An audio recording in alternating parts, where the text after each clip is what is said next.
Yes, right here on our sofa, we have pre-recorded interviews from some of the industry's best, as well as live music from the new musical Masquerato and the wonderful Scottish singer Crawford.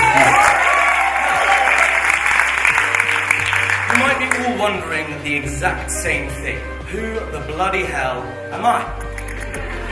Well, I'll take you back. When the producers of this show came up with this fantastic idea, I think they wanted a host who was a triple threat performer, who could charm with a song or a dance, but was kind and generous of spirit. But of course, everyone who ticks all of those boxes is of course busy, so you are stuck with me. Stop it. But on that note, it gives me amazing pleasure to welcome to the stage our wonderful guests. Joining us from the big screen and the stage, and fresh from the RSC's production of The Hypocrite, Danielle Bird.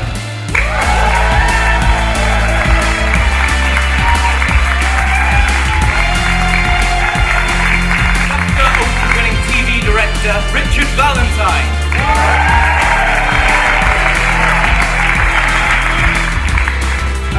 Of course not least, Olivier Award-winning choreographer Bill Deemer.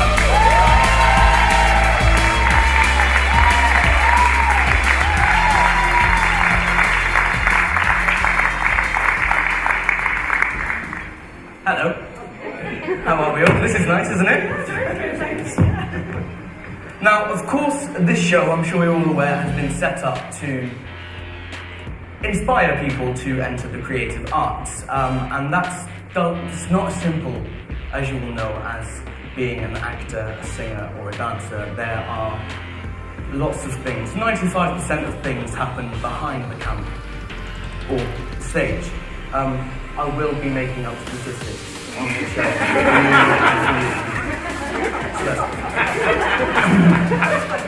As you well know, 95% of the things that happen behind stage and behind the camera are not the actors, the singers, or the performers. So we're here to inspire people across performing arts, creative arts, everyone. Now, Bill, but we were talking backstage and you said that your sisters perhaps influenced where it all began for you. Talk Yes, a bit about it did. North London boy, Palmer's Green in North London, and when I was 8 years old, I went to watch them in a ballet and tap show at their local dance school. I just got hooked. And it really, for me, just happened. I trained in dance from then on. I said to Mum and Dad, can I go? And in those days, a boy going to dance school was a bit, it was questionable, And I did all my ballet and tap and jazz exams. I never did competitions. I was never one of those stagey. My mum and dad would never have that. I was fortunate. My dad was a brilliant musician. In fact, he lived in Hollywood for a while, and I think that's what rubbed off on me, all those films. My mum was a great dancer. But there was they never ever pushed me. It happened because that's what I wanted to do. And then became a teenager, and like you, I was at school, and the drama department, they were really good. I was very lucky. And we did a production of The Miser by Molière, and I played the son, Cléante. That was it, hooked. Yeah. Yeah, because although I'm a choreographer now, I trained as an actor.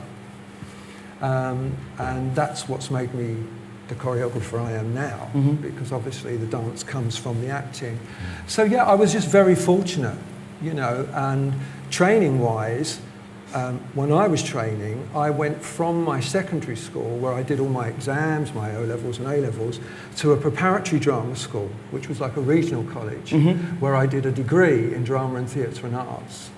But that allowed me to get my auditions together for the academies, the Guildhall, which I didn't get accepted for. But I did get accepted at RADA and Webber Douglas, and a school called the Guildford School of Acting, which wasn't even accredited then.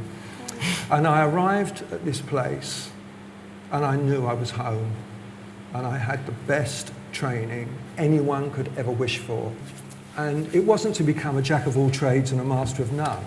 It was to actually learn your trade, you know. But I lived in a wonderful, loving family home in an environment that never pushed me. In fact, till the day I lost my dear mum and dad, they would say to me, "You can always come home." Yeah. And if you live by that, you're fine. It's now time for our first short break, but before we go, let's have some live music from the new musical composed and conducted this evening by Michael Elderkin. Ladies and gentlemen, Masquerato.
Actually what I always wanted to do. I always imagined that I was going to be a doctor. And maybe that was something that was a reflection of my desire to please my parents, I don't know. But there was a memorable moment in my senior school when I had been given the rest of the term in detention. And the music master, who doubled up as the sort of head of school plays, he said, look, I've negotiated with the headmaster, and you can either be in detention for the rest of the term every day, or you can be in the school play. And I said, well, thank you very much, I'll be in detention. And that's when he said, don't be such an arsehole. He said, I think that, you might actually find that you like it. It never occurred to me at all to do any acting. Anyway, he prevailed, and I did that play. I had two aunts who were actresses, and I think I was quite impressed with them at the time. I thought that was very exciting, and that was quite exciting to me as a little girl. So I think then as I grew up, I thought I always wanted to do something to do with the theatre. It wasn't something that I was admitting to or encouraged to do or anything. It wasn't until I was older that I actually came up to London and didn't really know that there was backstage. It was quite a sort of new thing for me to realise that I could do the whole backstage thing, and that's obviously where my, not talents, but I think that's where I was safer to be. But like a lot of children, when you're younger, you sort of think it's exciting, I'm going to go and work and tell you all the films, or it's attractive. But it's also the importance of having role models around at the time, and that's who I looked up to, I suppose, at that time. Yeah, well, I wasn't born in East London, actually. I was born in a place called Thamesmead, which is kind of like south of London. I moved to Walthamstow when I was about 3. Kind of like lived in Walthamstow, a kind of single-parent household, went to a local school, never did any acting, had no interest in didn't know what acting, to me acting was like Will Smith in The Fresh Prince of Bel-Air, It was like, it wasn't like Hamlet or Restoration Comedy or something like that. That was the most kind of like foreign idea to me. So I kind of grew up just like doing normal stupid teenage things, and playing a lot of football, messing about, all that kind of stuff. And then I was going to be a doctor, so I studied, I did like lots of kind of like sciencey GCSEs and A-levels and stuff, and I was going to study medicine at UCL. But I had a place. Yeah, this is the thing, every African mother wants their son to enter a profession, a real trade, right? Let's get some stability up in here. So like doctor, medicine, law, whatever. So my mum was like, it's all been worth it. Alas, here I am. But so yeah, I was going to do that, but I kind of did my first school play because just like every single person in this room, because I fancied someone who was in the cast. So I did that and kind of got bitten by it, and so threw away my lifetime of stability for whatever you call this.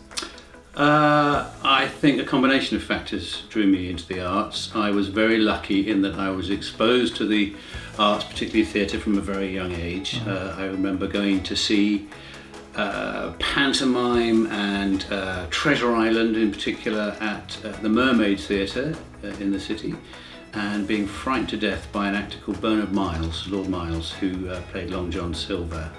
And I remember thinking, I know this is make-believe, but I'm frightened. And I thought that was intoxicating. So that was one of the earliest memories I had. And going to see Peter Brook's famous production of Midsummer Night's Dream when I was about 8 or so at the Aldwych. I can't remember much about it. I remember a big red feather and thinking it was really cool. And that was probably my first exposure to Shakespeare. And but particularly it was my brother and my sister who were really into it. They were older than me and they were into acting themselves, and so I used to love going to see them in school plays, and I got the bug.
time only dreaming of the life I dreamt.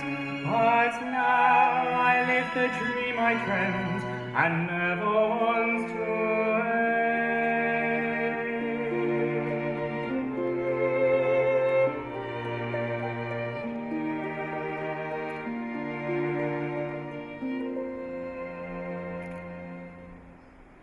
But seasons change and feelings fade and falter.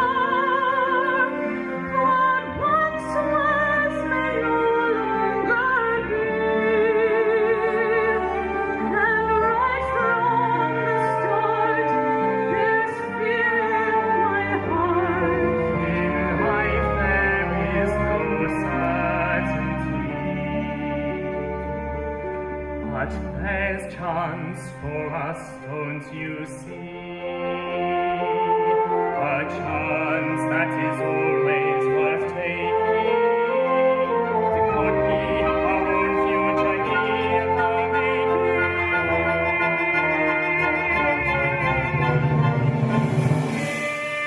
In a single moment, the world is ours, and everything's just as it should be.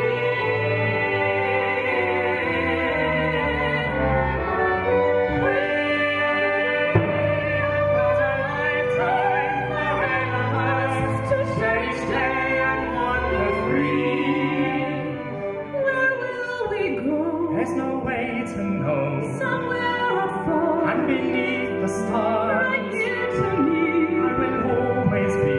I swept up the times we might be vexed, not knowing what might happen next. But there's one thing I promise will remain forever true.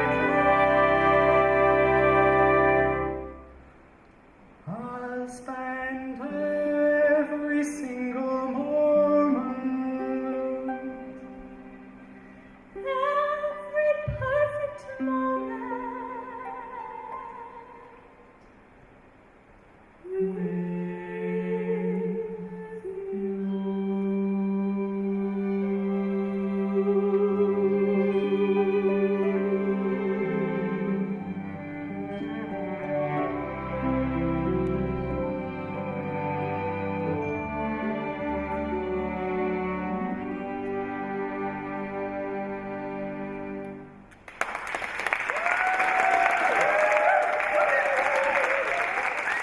That was amazing. Thank you, Michael, and thank you, orchestra, and thank you, singers. That was amazing, right?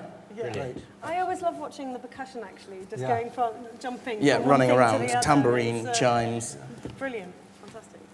Okay, guys, we're gonna kind of switch it up slightly and try and keep it light. But I think it's very important to talk about that this industry can be fairly cruel sometimes, or at least has sharper, peaks and troughs than you might find in other professions. Would anyone like to talk about, a particularly tough moment, or if there has been anything that has kind of, maybe even at some point in your careers, made you think twice about, being in the arts? Yeah, actually, I was on a show where I had to leave the show 5 days before opening. And that was one of the toughest things. I thought I'd never work again. I thought I'd ruined my reputation. But it was actually down to illness. And I think there's certain things, as you try and carve out your career, that you're in control of. You're in control of how much you prepare, how much you train, how you look after yourself, what you're seeing and who you're, sort of meeting and all of that. How much sort of you're training your voice or your dance moves or your text and all of that. But then there's certain things that life throws at you that you just have no control over. And at that time, I really tried to stay on the show, and that was to my detriment as well. So I think sometimes you've just got to take stock and go, I cannot do this, and this is out of my control. And then I called my agent, and obviously that was sort of being negotiated about me leaving, whether I could stay on, whether I couldn't. And And then she said, I'm going to stop submitting you for anything. And at that moment, I was like, oh, this is where it ends. You know, and it's now looking back, it's kind of, obviously that didn't, and it then propelled after that. But at that time, you think, right, I'm not even being subbed for anything. I can't work. I can't get out of bed. Mm-hmm. And you think, well, what else can I do? Well, I'm not good at anything else. I don't know what I would do as a plan B. There was no option for plan B for me and anything else. And I just had to focus on getting better and focusing on my health. And then I think one good thing that came out of that is you do have a reputation, and what you do before, you know, you do get remembered for things, and it's about how you are with people, and people remember you from certain things, and even if that's years down the line, like I'm sure you get it when you think of a dancer or you know, someone an artist that you want to use, a performer, you might not have worked with them for 5 years, but you go, right, you're perfect for this, I'll give you a call, and luckily then that Christmas, the day that I went into my agent's office and said, I think I'm well enough now, please submit me again, I left, and as I was walking away, she called. I was like, oh, that was quick. And she was like, well, yeah, there's just been an inquiry whether you can do a show at Oxford Playhouse, someone that you've worked with before. And you just think, wow, that's... Yeah. And that was sort of a luck of the time as well. But it just kind of goes to show that if you, from the minute that you have the opportunity to go out and that very first show that you do, you're making impression, you're working hard, you're applying yourself, and you try and do the best that you can. You know, you never know what anyone's going to be doing in the future and who's going to remember you. And that's happened, luckily, a few times for me. And so even in that really low time we think there's no hope, the work that you've put in before still counts. And Bill, for you, I mean, looking back for you, of course, now, you're a multi-award winning choreographer, but if you do look back, have there been times that have been really tough for you? There's always tough times, but you have to have a tenacity to carry on, and you have to have a belief in what you do. It's going back to what I was saying about I was trained to be me, and that doesn't happen now. I'm trained to clone. And going on to when I became a choreographer, I found it difficult to do the changeover because there was so much performer in me. Yeah. And there's a point where you can't work on stage with the people and give them notes. You can't choreograph people, and because it just doesn't work that way. But you have to have, I learned it here actually, and it's something they do teach at the Guildhall, you keep your integrity. You have to keep that and believe in what you do. And eventually, for me, after 20 years, it went bang. I've always worked, I've always done great shows all over the world, but all of a sudden, you keep believing in what you do, and then it will happen. Of course there are lows, but you have to see through that. And it never gets easier, I can assure you. It never gets easier, because you have to be true to what you do. And Richard, for you, from the other side of the camera or the other side of the stage, is the industry, I imagine, you were talking earlier about the BBC and ITV not being the same that they were now, 20 years ago. Has that been difficult for you to kind of deal with the change? I don't think it's been difficult for me, but I think it's difficult for the new generation of people who want to get into our business and learn the trade. Definitely. I'm a fairly positive person. I'm optimistic. I think I've been very lucky. I haven't really had any big lows. I've had little lows along the way, and things that have happened which I haven't been happy with, but you sort of have to get over it and carry on, But in terms of the BBC and ITV, yes, I think, I found myself very fortunate and lucky to have had the career I've had to get where I am with the training and background, which just isn't there anymore. And so I feel sorry for the new generation of people, because, all these guys here working, hopefully want to be in the professional side, whether it's camera, sound, producing, how'd you get there? And I do a talk, dare I say, at the National Film and Television School. I don't know if it's a competition every year, and they all ask the same questions. How do we get into it? And I said, I don't know. It's very hard. It's very hard. But I think you have got to push yourself. You've got to go out and try and find it. Don't wait for the phone to call. Yeah. Absolutely. You know, that's one of the biggest things I would say. And I've always encouraged people that have worked with me over the years, you know, if they are new, you know, to go and find out about how sound works, lighting, editing. Yeah. Because, you know, you're not going to actually do those jobs, but little knowledge helps you in your career. Yeah. And also your understanding of people, because, you know, when you do the shows that I do, everybody concerned in a show is professional. Nobody's there to let you down or make it go wrong. You know, and I think Okay, we are going to take one short break. I will see you after.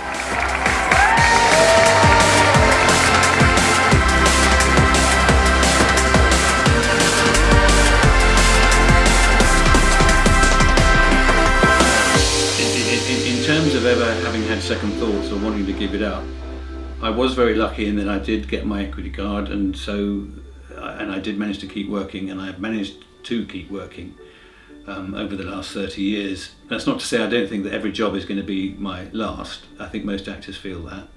In fact, I remember I was doing a film about 15 years ago, and we were in Italy, and I was walking back to the hotel with the leading actor, who was a hugely respected actor in his 70s.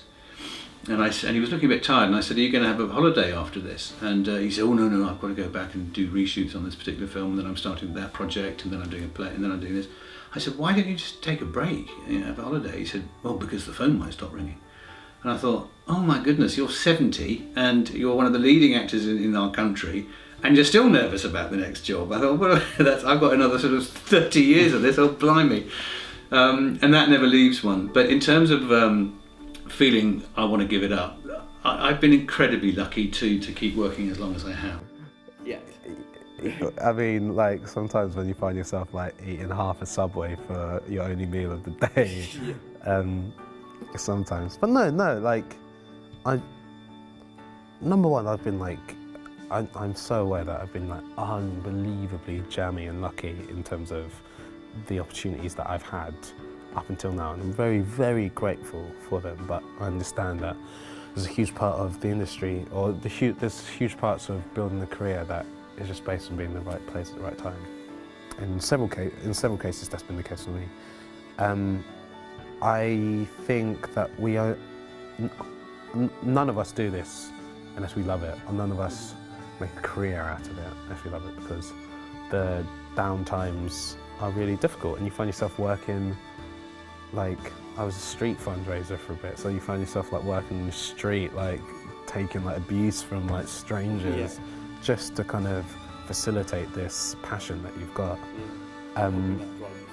Yeah, but, like, I suppose it takes resilience to be able to remind yourself sometimes that that's why you're doing it. But, like, yeah, I haven't had the moment yet where I've questioned it.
Before when I sleep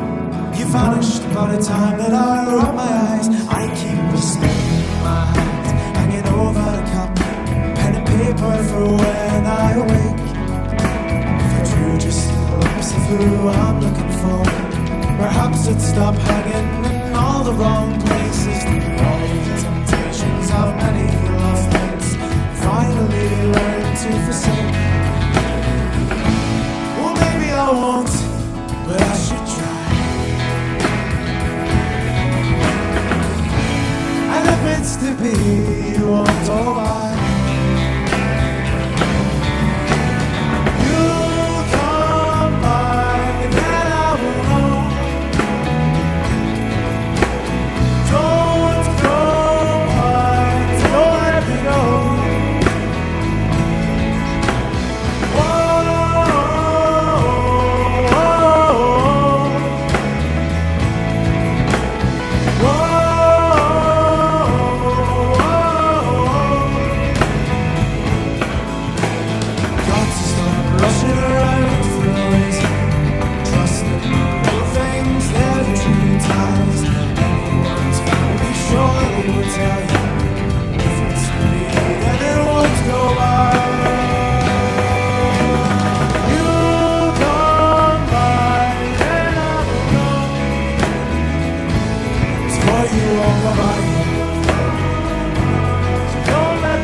What's for you on the water?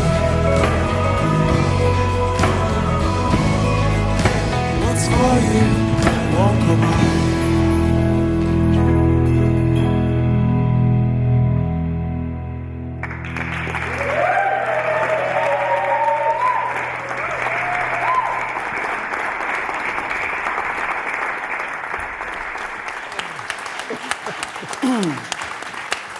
Another fantastic live musical performance. Yeah. Excellent. Very good.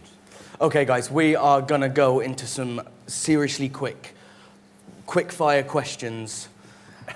The first one, brace yourselves for. And I'm not going to let you know who's going first.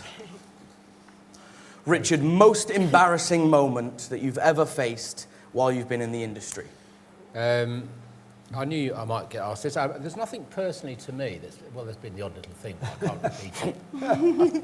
But one of the most embarrassing shows I ever worked on was when I was a floor manager, not a director, which was the ill-fated Brit Awards from about 1988 with Sam Fox and Mick Fleetwood, which is now is a classic. But at the time when you were working on it, everything went wrong, and those two were useless. So and was it embarrassing for you to be a part of that? It was embarrassing for all of us. It was embarrassing for everybody. Did you leave it off your CV? Yeah, but now I plug it away because it's brilliant television. It's how not to make television. Yeah. Okay, Danielle, same question to you. Auditions and performances, something that's happened to you that... Okay, two things spring to mind. I suppose the first one is, at drama school you don't get taught how to handle some things when you're actually sort of in the industry. Yeah, I agree. Actually, I think one of them is rejection, how to do your tax return, but also how to deal with your first red carpet. Sort of don't talk about what the rules or the etiquette or what you do. So when I was in the lucky position of having that first experience, I sort of approached sheepishly, like I wasn't meant to be there or whatever, and then just made a beeline for the bar.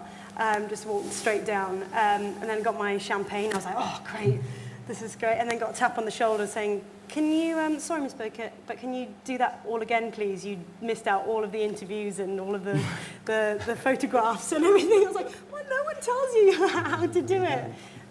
So then I had to put my glass down, go to the back and re-enter. And did you have to go back from the start, or did you have to do the interviews backwards? I had to go backwards? out the building and back through again. And they were like, okay, this time you're doing it. And then you're like, oh, how do you do the pose? Do you do the look over thing? Or the, so I felt quite embarrassed with that everyone else knew what they were doing, and I just wanted the champagne, really. Yeah, of course. But you're right, that is the stuff that no one teaches you. No one tells you how to deal with that sort of thing. No. Well, one day I'll come to you for tips. Yeah. I think you're right, though, straight to the bar. Straight to the bar. Yeah. Works for me every time. Absolutely. It's like, I have to stop drinking, do that again. Yeah. And Bill, if you were to hypothetically answer the same question, would you have anything there for us? Well, I'd have to be very careful because I could be sued by lots of people. I think one of the most embarrassing times, I've been a choreographer on Strictly for 10 years as a choreographic consultant, and the first time I worked there, you'll know all about this, having one of these on. And you walk around and you think that they naturally turn them off. Well, I went to the bathroom and it was on. And whilst I was doing what I was doing, standing there, I was singing a medley of If the Rain's Got to Fall from Half a Sixpence and It's Raining Men from the Weather Girls. And I was going, and then washing my hands, and I came out, and everyone, including the director, had been listening. And there were two dressers outside the door, and they just looked at me and went, "It's raining men." I've never forgotten it. I was so embarrassed. So you always remember, switch it off before you go to the bathroom. Yeah. Good advice. Okay, that is all we have time for this section, but please join us after the break for more from our wonderful guests and to finish off with some more wonderful music from Crawford Mac.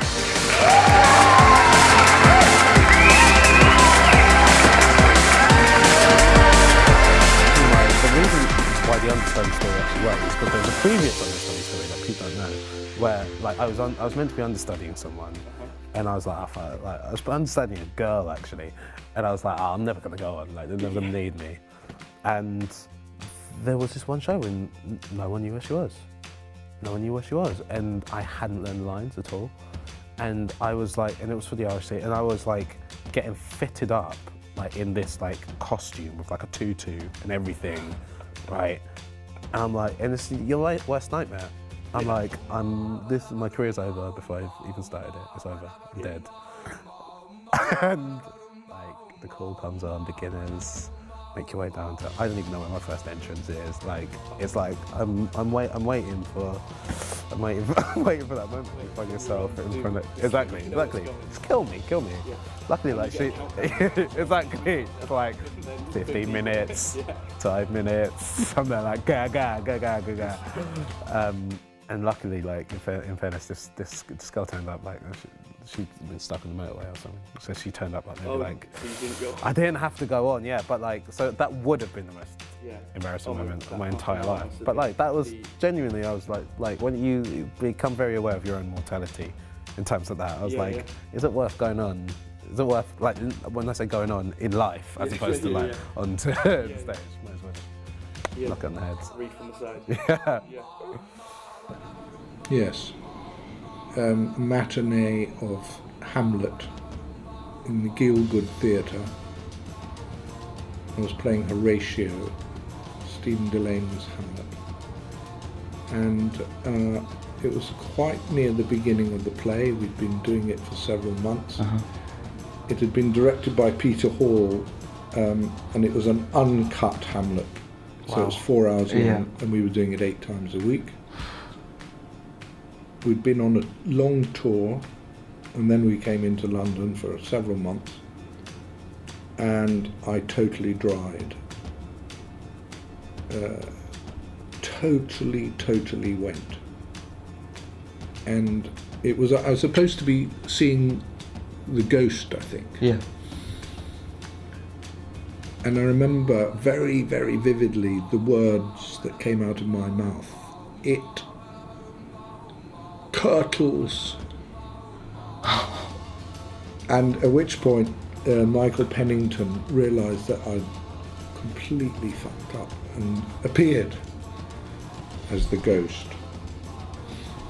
And Stephen Delane, a week or two later, presented me with a book that he'd been urging me to read on acting. What are you most grateful for? Gosh, that's a very good question. I think I'm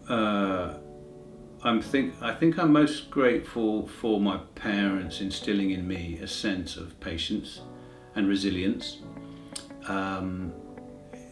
As anyone watching this knows, this is a profession in which you have to have a very thick skin, and yet a very thin skin at the same time. A thin skin when you're performing and a thick one when you're not, or when you're being rejected constantly. I always think of the opening scenes of Tootsie, when Dustin Hoffman's being rejected time after time, and eventually he says, I can be taller, I can be shorter, I can be...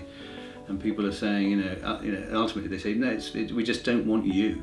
And that's a hard thing to take on board for any actor. But ultimately, now with time, you realise it's not personal. But nevertheless, each time you hear the word no, we don't want you, of course there's a little dart gets through underneath the chainmail, and you think, meh. But then you bounce back. So I think I am particularly grateful for having instilled in me a sense of calm resilience.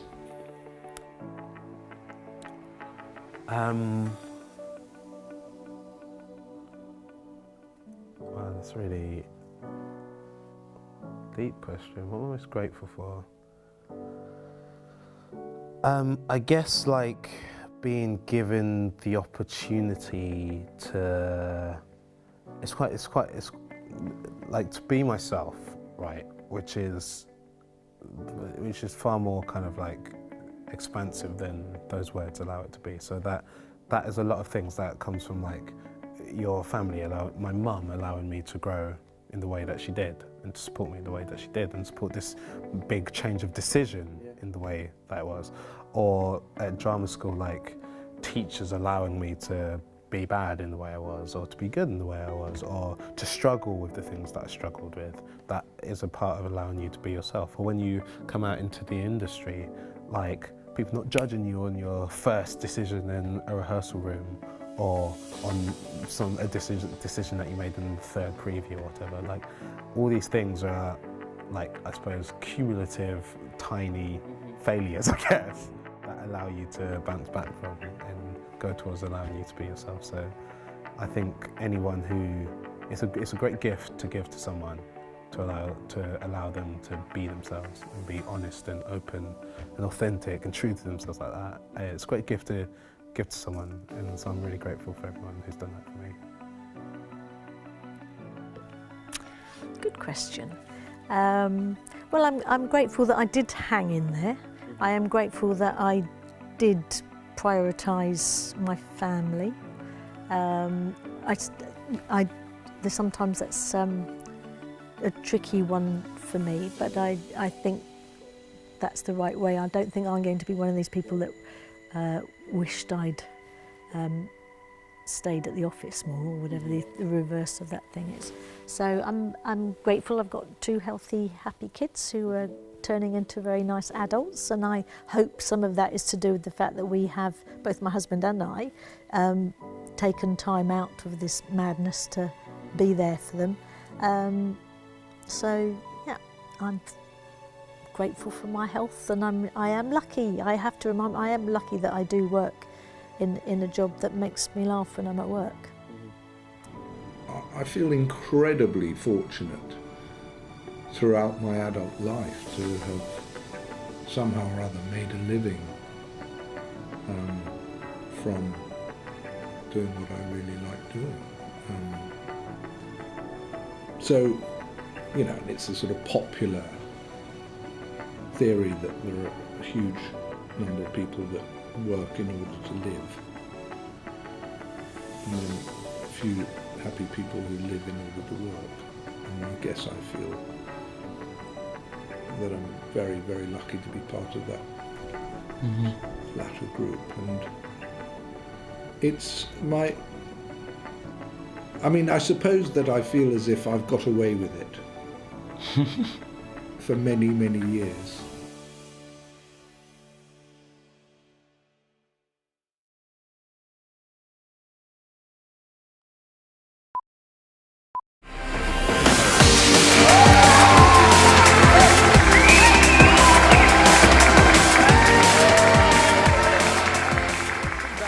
Final parts of the Green Room.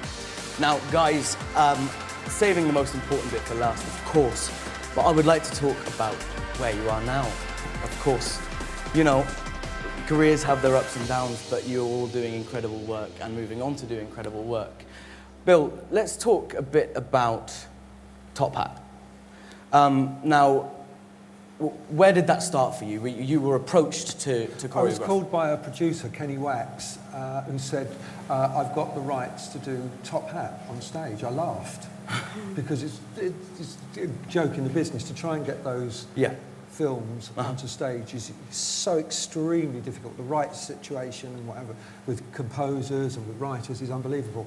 And I went and saw him, and he said, well, the Astaire estate are interested in you choreographing it.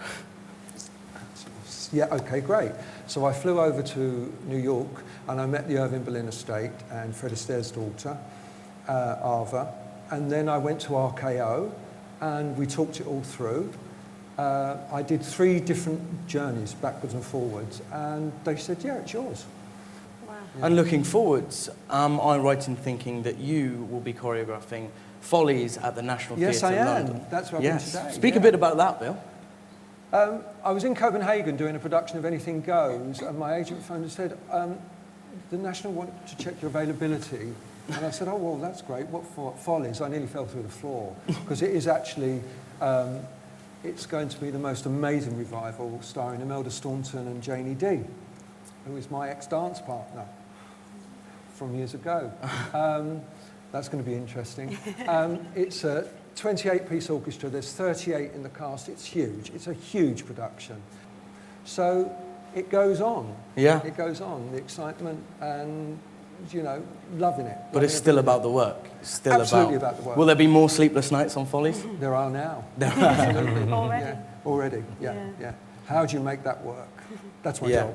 That's my job. Yeah. It's fine. Yeah. Wonderful. Very exciting. Yeah. And now, Richard, take us... you, of course, are a multi-award-winning television director, but take us to the highlight. Was it the BAFTA? Was it the RTS Awards? Well, no, I've had a few highlights in my career. First, my kids. More important than work. Very proud of them. But and from a work point of view, I've been privileged to work on quite a few productions that have been well received, I suppose.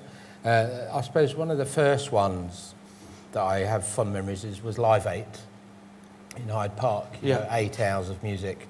Wow. With some of the top bands Yeah, ever, of course. Yeah. which was totally brilliant. Overran by 2.5 hours. Yeah. You know, so that was a great highlight.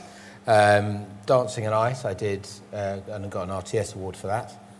I've been privileged also to work on other productions that have won BAFTAs, not me personally, but the programme, which has been great. But last year, yes, I won a multi-camera director for Sound of Music Live for ITV, which was the hardest show I've ever done. For many a reason, which I won't get into. But it was a privilege to do because they're unique. The Americans started doing them a couple of years ago. Yeah. And so ITV picked up and thought they'd do one as well, a live drama musical. And it worked, it really did work on the night. And, they've talked about doing more, but whether it will happen, I don't know. But to actually have the opportunity to be involved in something like that, which is unique, yet again, lucky, right place, right time, privilege. I had a great crew and different people around me, and that's what made it so good, in every department. Great. Danielle, first of all, you were directed by Mike Leigh himself. Yes. Talk a bit about that. Well, first of all, Mike Leigh came to do a question and answer session at my drama school at Mount View. Wow. I was just a face in the crowd there amongst all the other students. But I thought I'd be a bit cheeky at the end, and as we were all sort of filing past him, just being all polite and coming out, I just sort of stepped out and was like, thank you, nice to meet you. And my identical twin sister happened to be a few people behind me, and he went, wait a minute, you two, come here. And he sort of stared at us for a while and asked us a few questions, and I thought that would sort of be the end of it. But 2 years later, first year after graduating, I got a call from my agent saying, Mike Leigh would like to see you for a meeting. So that kind of goes back to, maybe you don't know when that call's going to come about someone seen you or met you or seen you in something or whatever. That was just a chance meeting, and he was interested in the both of us having trained and gone to drama school together and as twins, and he called us in, and then we filmed with him for A Running Jump, which was his film commissioned by the Olympic Festival, 2012. Yeah, it was a gift to work with him. Yeah. His process is amazing. Yeah. And that was my first year out, so it was a really amazing springboard into the industry and great experience, you know, being on set and doing camera work and working with my sister, which I love doing. Yeah, of course, yeah. And Mike Leigh, of course, is notorious for rehearsing film, which so many people don't do. You know, was that different? Was that the first time you'd ever got to rehearse in film? Yeah, I mean, but because that was my first experience, then when I went on to do a bit of, you know, stuff like Holby City and stuff like that, obviously they churn things out at a faster rate. Yeah.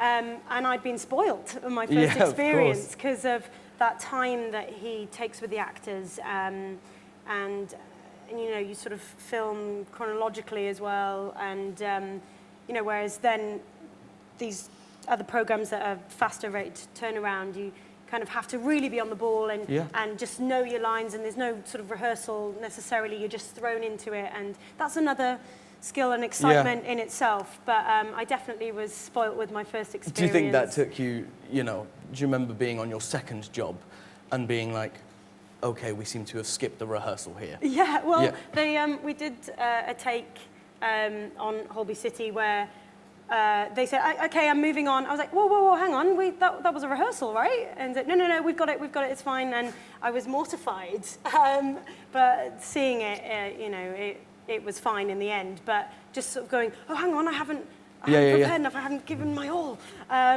But yeah, you just have to, in those circumstances, you just have to remain focused. There's loads of waiting around. Yep. So you just have to know that as soon as they say action, that you're ready to go, because you might have missed your chance at doing that otherwise. So, you know, you just have to remain constant, like keep that level of focus and concentration up on those sorts of things. But yeah, certainly that call from Mike was an amazing experience, and to work with him was a joy. Yeah. Okay, guys, another little quick fire bit. I'm going to ask all of you just to give me in 1 or 2 words. This is my favourite question that we have here at the Green Room. What are you most grateful for? We can start either end. When all is said and done, when you look backwards. I'm grateful for good health. I'm grateful for getting up every morning and doing a job that I love. And I'm also more grateful than ever to having a wonderful family. They go together. Yeah. Yeah, actually, very similar. I am grateful for doing the job I do, because one, I don't know what else I would do, and I love it. You know, yes, they have odd moments that aren't so good, but on the whole, I look forward to getting up, going to work, and I'm very grateful that I've ended up in the industry I'm in. Yeah. Because you know, it's just worked out for me. Yeah, similar actually, and I'm grateful for the opportunities that I've had, the experiences I've had, what I've learnt from everything.